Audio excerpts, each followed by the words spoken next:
દૈનિક બાઇબલના વાંચનો. તારીખ 4 ફેબ્રુઆરી 2026, સામાન્ય કાળના ચોથા અઠવાડિયાનો બુધવાર. આજે માતા ધર્મસભા સંત જોન દે બ્રિતોનો તહેવાર ઉજવે છે.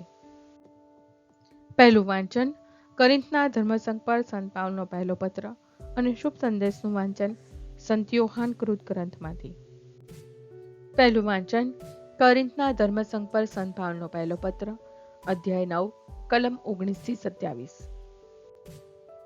કોઈનો ઓશિયાળો ન હોવા છતાં વધુમાં વધુ માણસો મેળવવા માટે હું સૌનો દાસ બન્યો છું.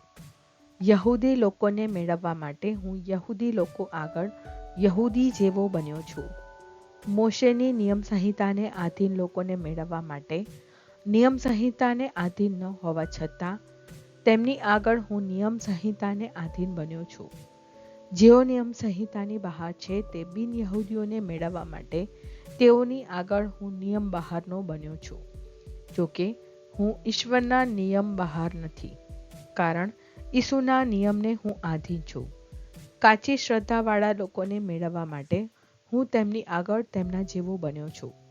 હું સૌની આગળ સર્વકાય બન્યો છું, તે એટલા માટે કે હું કોઈ પણ ઉપાયે થોડા માણસોનો પણ ઉદ્ધાર કરી શકું. હું શુભ સંદેશ ખાતર સર્વકાય કરું છું, જેથી હું પણ એના શ્રેયનો સહભાગી થાઉં. તમે શું જાણતા નથી કે શરતના મેદાનમાં દોડે છે તો બધા જ, પણ ઇનામ એક જ જણ જીતે છે. તમે પણ એવી રીતે દોડો કે તમે જીતો. બધા જ હરીફ બધી વાતમાં આત્મસંયમ કેળવે છે. તેઓ તો નશ્વર વિજયમાળા મેળવવા માટે એમ કરે છે, જ્યારે આપણે તો અવિનશ્વર વિજયમાળા માટે એમ કરવાનું છે. આથી હું તો ધ્યેય નિશ્ચિત રાખીને દોડું છું. હું મુક્કાબાજી કરું છું, પણ હવાને મુક્કી નથી મારતો. હું મારા દેહને મારું છું અને તેને મારે વશ કરું છું, જેથી બીજાઓને શુભ સંદેશ સંભળાવ્યા પછી મારે અપાત્ર ઠરવાનો વારો ન આવે. આ પ્રભુની વાણી છે, તે આપણો આધાર છે. શુભ સંદેશનું વાંચન સંત યોહાન કૃત ગ્રંથમાંથી, અધ્યાય 12, કલમ 20-32. ઉત્સવમાં પૂજા કરવામાં આવેલા લોકોમાં કેટલાક ગ્રીકો હતા.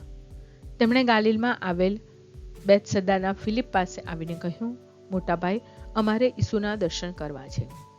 ફિલિપે જઈને આંદ્રિયાને કહ્યું. આંદ્રિયા અને ફિલિપે જઈને ઈસુને વાત કરી. ત્યારે ઈસુએ તેમને કહ્યું, માનવપુત્રને મહિમાવસ્થા પ્રાપ્ત થવાનો સમય આવી પહોંચ્યો છે. હું તમને સાચે સાચ કહું છું કે જ્યાં સુધી ઘઉંનો દાણો જમીનમાં પડીને મરી જતો નથી, ત્યાં સુધી એકલો જ રહે છે. પણ જો તે મરી જાય છે તો મબલક પાક પેદા થાય છે. જે પોતાના જીવનને વહાલું કરે છે તે તેને ખોઈ બેસે છે, અને જે પોતાના જીવનને આ દુનિયામાં અળખામણું કરે છે તે શાશ્વત જીવન માટે તેને સલામત રાખે છે. જો કોઈ મારી સેવા કરવા ઈચ્છતો હોય તો તેણે મને અનુસરવું જોઈએ. હું જ્યાં હોઈશ ત્યાં મારો સેવક પણ હશે. જે કોઈ મારી સેવા કરશે તેનું પિતા સન્માન કરશે. અત્યારે મારો જીવ વલોવાઈ જાય છે. મારે શું એમ કહેવું કે, હે પિતા, મને આ ઘડીમાંથી બચાવ? ના ના, એટલા માટે તો હું આ ઘડી સુધી આવ્યો છું. હે પિતા, તારા નામનો મહિમા પ્રગટ કર. એવામાં આકાશવાણી સંભળાઈ. મેં એ મહિમા પ્રગટ કર્યો છે અને ફરી પણ કરીશ. એટલે ત્યાં ઊભેલા લોકો એ સાંભળીને કહેવા લાગ્યા, મેઘ ગાજો. પણ બીજાઓએ કહ્યું, દેવદૂતે એમની સાથે વાત કરી. ત્યારે ઈસુએ કહ્યું, આ અવાજ મારે માટે નહીં, પણ તમારે માટે થયો છે. અત્યારે આ સંસારનો ન્યાય તોડાઈ રહ્યો છે. અત્યારે સંસારના શાસકને હાંકી કાઢવામાં આવશે અને મને ધરતી ઉપરથી ઊંચે ચડાવવામાં આવશે. ત્યારે હું સઘળા માણસોને મારી પાસે ખેંચી લઈશ. આ પ્રભુની વાણી છે, તે આપણો આધાર છે. પ્રાર્થના. ઓ મારા પ્રભુ ઈસુ, હું મારા પાપો માટે પસ્તાવો કરું છું. મારા પાપો માફ કરો. મારા હૃદયમાં આવો. હું તમને મારા પ્રભુ અને તારણહાર બનાવીશ. આમેન. પ્રભુ તમને સુખી રાખો અને તમારી સંભાળ રાખો. પ્રભુની તમારા ઉપર કૃપા દ્રષ્ટિ અને મહેરબાની હો.